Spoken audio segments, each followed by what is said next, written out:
Back in July, news media visited the airport road site of what is now Columbus Central University School of Medicine, which shares a telephone number with Washington University of Health Sciences based in Ambergris Key.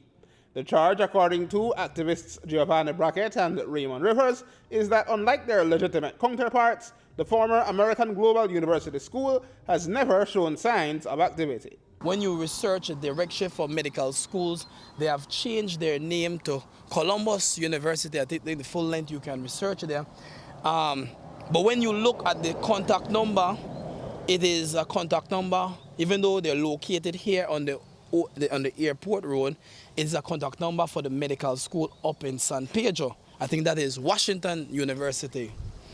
Now, the concern that Father brought up back then was that there is a legitimate medical school just up north, which is the CASHO, Central American Health Science University, that if you go there right now, you can actually find over 100 students, about 150 students who are actively being there. Raymond Rivers and I, we've done that investigation. But when you come to these medical schools, there were one in Belmopan. When we went back then as a journalist, when I researched that, it was like a ghost town like you've seen right here. Shortly after, Education Minister Patrick Faber hit back in a personal comment to another media house, calling Brackett and Rivers' organizations paid mercenaries, a charge from which he did not back down when we questioned him on Wednesday.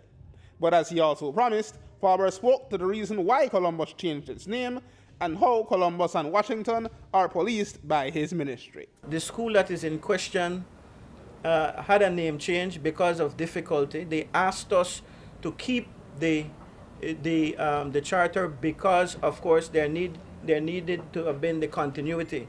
When they are marketing, they need to be able to say, we have been operating for all of these years before. We are not a just come fly by night school.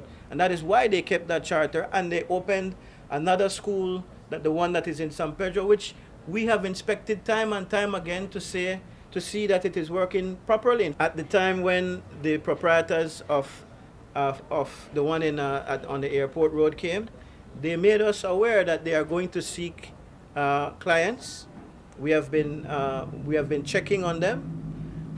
The proprietors have indicated, in fact, that they are looking to open that facility, which they have a charter for, to students in the upcoming year in January. They have long indicated that that is not as a result of any kind of stirring on the part of COLA or PORS. In calling for the ministry to do the kind of enforcement Faber spoke about, Brackett attempted to tie the existence of schools like Columbus to the ongoing immigration inquiries.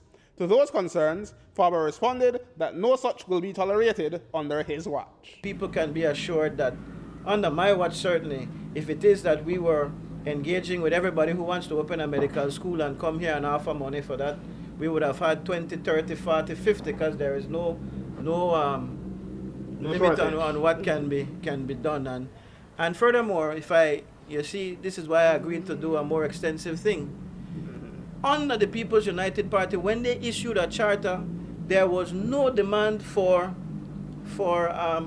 accountability and accreditation from these institutions. No, whenever a charter is issued under our watch, and as I've said, there have not been many, as a part of receiving that charter, those schools are made aware that they must start the process of accreditation. There is a regional entity that is responsible for accreditation called the CAMHP.